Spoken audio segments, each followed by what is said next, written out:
The noble art of conversation, ladies and gentlemen, is not a martial art.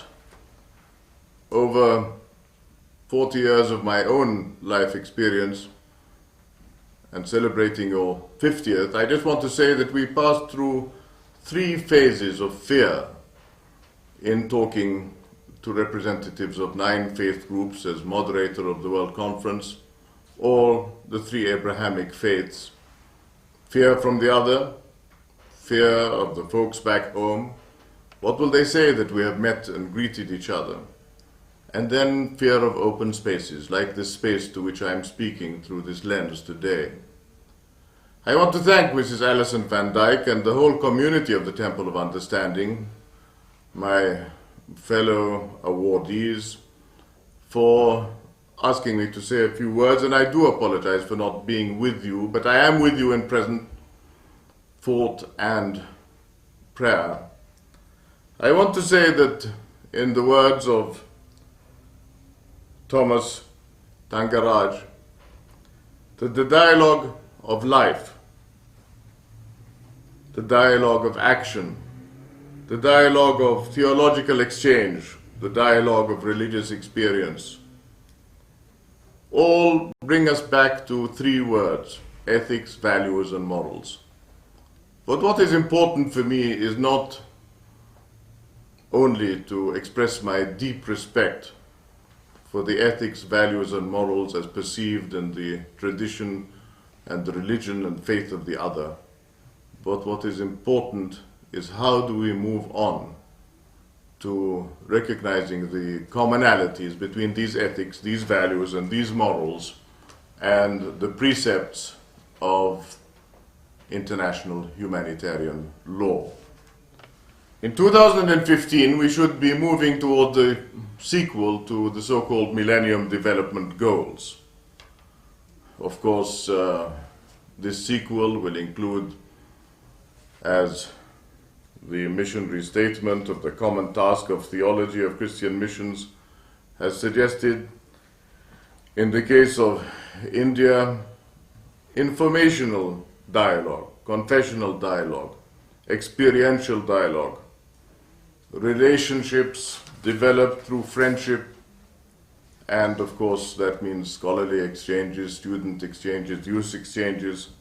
But at the practical level, how do we collaborate in promoting peace and reconciliation by addressing that atrophied limb, our ability to communicate in the longest distance in the world, between our mind and our heart, between our IQ and our EQ?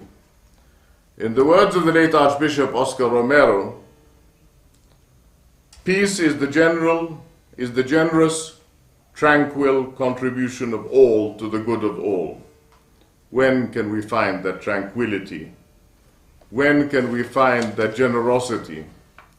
A United Nations decade for interreligious and intercultural dialogue, 2011 to 2020, understanding and cooperating for peace.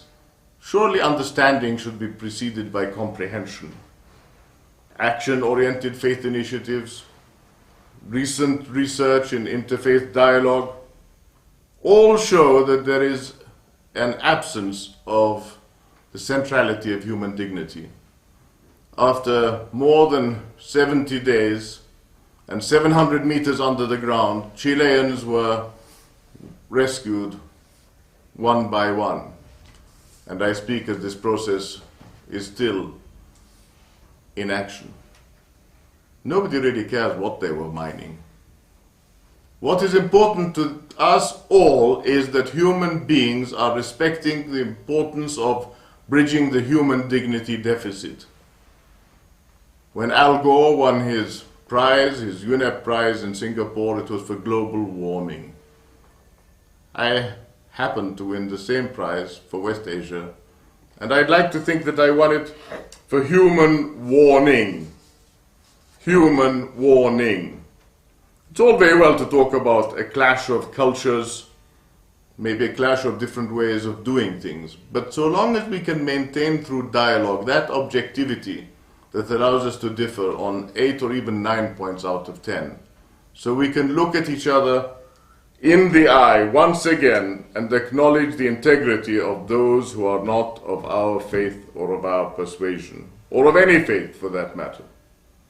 I think the time has come to recognize that the aim of dialogue is to create a breakthrough in education, in disintermediating the media, in correcting stereotypes, and in working together to enhance what is universal and promote respect for the other. Thank you for giving me this opportunity. I look forward to working with you and welcoming you to our part of the world whenever that is possible to arrange. Thank you once again for all the good work in hard times.